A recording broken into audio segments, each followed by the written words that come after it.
Ya pemirsa, gaya hidup mewah pejabat di Kementerian Keuangan usai viral harta kekayaan milik pejabat nonaktif di Dijen Pajak dan Kepala Kantor Wilayah Bea Cukai Yogyakarta menjadi sorotan. Seolah tidak pernah berakhir mulai dari gaya hidup mewah, terpidana Gayus Tambunan yang terjerat kasus suap hingga Rafael Alun Trisambodo dan Eko Darmanto. Bahkan Komisi Pemberantasan Korupsi pun mensinyalir adanya dugaan kerajaan atau geng-geng di lembaga yang membidangi urusan keuangan negara.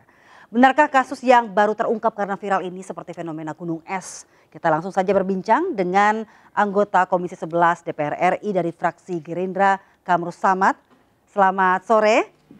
Dan juga Direktur Eksekutif Center for Budget Analysis Ucok Sky Khadafi. Selamat sore Bapak-Bapak, salam sehat selalu.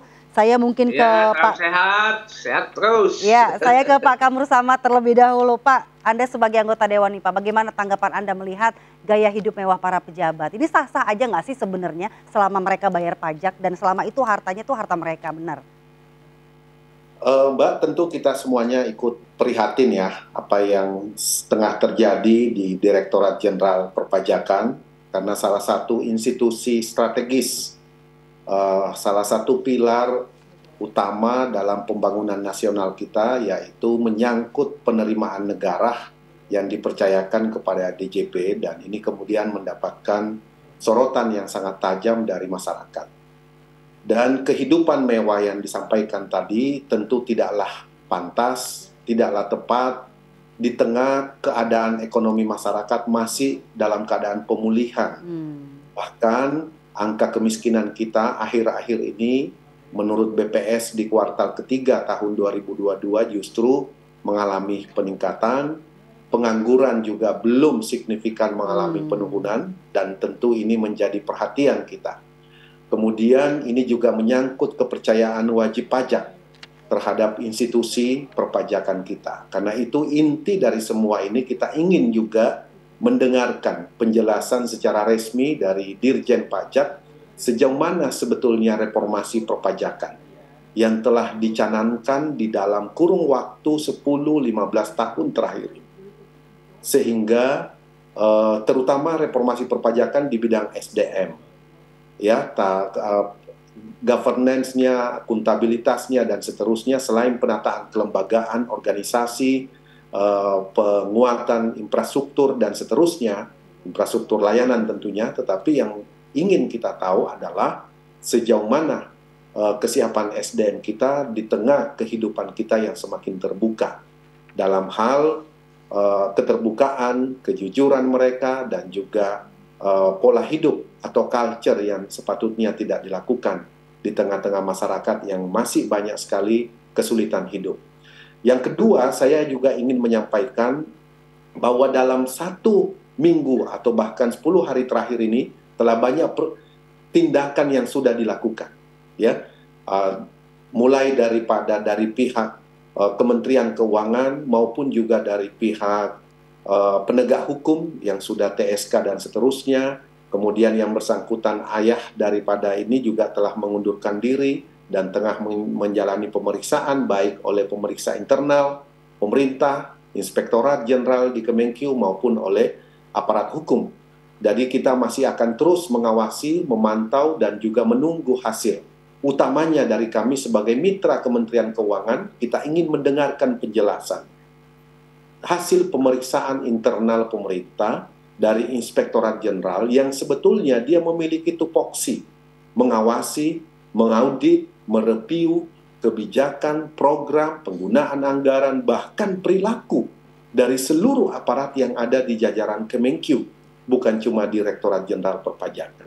Ini yang kita ingin minta nanti penjelasan dari Kementerian Keuangan, Dirjen Pajak, dan juga Inspektorat Jenderal tentang hal tersebut.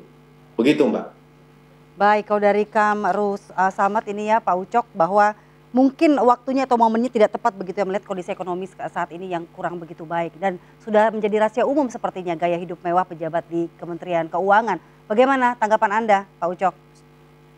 Iya, memang tidak ada perubahan ya di dalam Kementerian Keuangan ya. Sejak kasus Gayus ya sampai sekarang Rafael itu nggak ada perubahan sama sekali. Tetap Tidak ada reformasi pun tidak ada. Biarpun kita udah ngutang, Menteri Keuangan itu ngutang duit ya untuk melakukan reformasi dalam internal Menteri Keuangan dan perpajakan, sama sekali tidak ada. Malah perpajakan kita ini, sistem perpajakan kita ini sangat kuno dibandingkan dengan Amerika Serikat gitu ya. Kuno maksudnya akibat kuno, makanya yang enak itu ya aparat pajak kayak gitu. Coba kita bandingkan di Amerika Serikat itu, siapa yang bayar pajak itu online, namanya tercantum, semua masyarakat bisa lihat. Misalnya saya ya, itu harus ketahuan saya bayar pajak berapa gitu ya, pajak apa yang saya bayar itu harus di online kan ke publik. Ini nggak ada. Coba sekarang ketua MPR misalnya, kita nggak tahu dia bayar pajak atau tidak, kita tidak tahu karena sistemnya nggak online. Nah, makanya terjadilah di sini negosiasi. Makanya dampaknya apa? Aparat pajak yang kaya. Itu yang terjadi. Itu yang harus dikritik oleh DPR. Tapi Pak Ucok, penjelasan ke Kementerian Keuangan. Ya, Pak Ucok, tapi kan mohon maaf Pak Ucok, tapi kan LHKPN ini bisa diakses publik. Iya, tapi kan nama-namanya tidak ada. Misalnya saya nih, Ucok Sekali Kadapi, nama saya harus di-online-kan. Saya bayar pajak, gitu kan. Nama saya bayar pajak. Tapi saya bayar pajak apa? Apakah bayar pajak PBB, STNK? Itu harus tercantum di publik supaya kita ini memang punya hak sama. Oh ya, Ucok bayar pajak. Ini kan kita nggak tahu.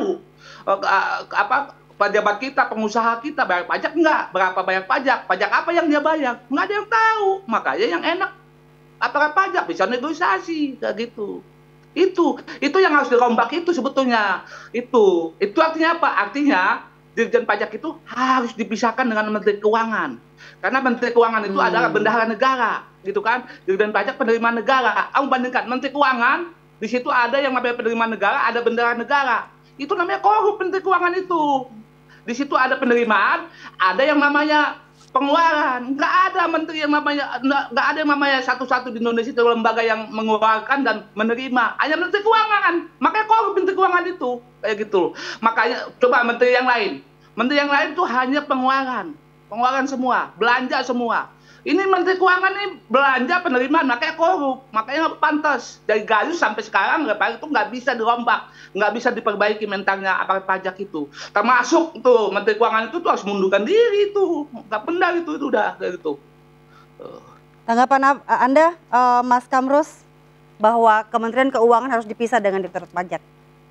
Jadi saya kira apa yang disampaikan Pak Ucok ini sesuatu yang sangat positif sebagai bentuk pengamatan kritis terhadap situasi hari ini dan harapan ke depan.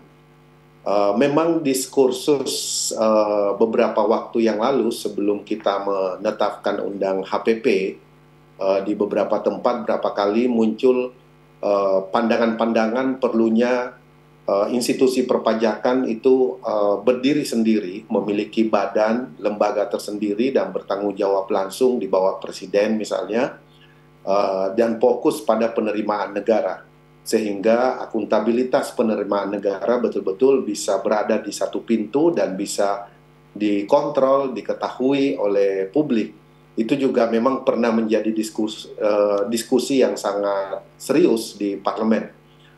Kemudian yang tidak kalah penting sebetulnya memang adalah pembangunan korteks. Jadi korteks ini memang setiap kita rapat dengan Dirjen Pajak selalu kita mempertanyakan. Karena ini adalah infrastruktur pelayanan pajak untuk wajib pajak, yaitu korteks yang dilakukan secara multi-years, yang tidak selesai sampai sekarang, kalau tidak salah sudah tahun keempat, ya, tahun keempat dalam membangun sistem layanan ini yang tadi Pak Ucok sampaikan.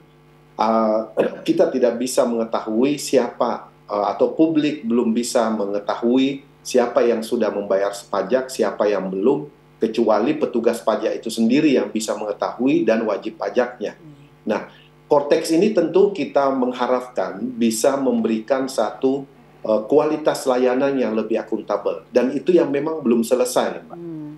Karena itu ke depan sekali lagi reformasi perpajakan tetap akan kita dorong tanpa mengabaikan masukan-masukan perlunya, misalnya pemisahan antara tugas penerimaan negara dan tugas pengelolaan keuangan negara, ya, atau pengelolaan pengeluaran negara termasuk di dalamnya kekayaan negara. Itu memang satu masukan yang sangat berharga dan ini perlu menjadi perhatian kita semuanya untuk membangun satu konstruksi berpikir sehingga ke depannya dalam misalnya kalau itu muncul dan menjadi serius dan menjadi atensi dari pihak pemerintah, eksekutif dan DPR, tentu memerlukan masukan, kajian, sehingga kelembagaannya ke depan akan jauh lebih aware terhadap tuntutan publik. Karena wajib pajak sekarang ini kecenderungannya tax ratio kita memang 2022 kita bisa melampaui target. Lebih dari target tahun 2022 karena ada sumber pendapatan penerimaan negara dari beberapa komoditi yang berbasis ekspor. Tapi bukan pada fundamental kesadaran wajib pajak. Nah, di tengah rendahnya kesadaran wajib pajak ini, kemudian kasus demi kasus masih terus muncul. Maka kekhawatiran ini memang mau tidak mau menjadi perhatian kita. Langkah apa yang tepat dilakukan hari dan ke depan?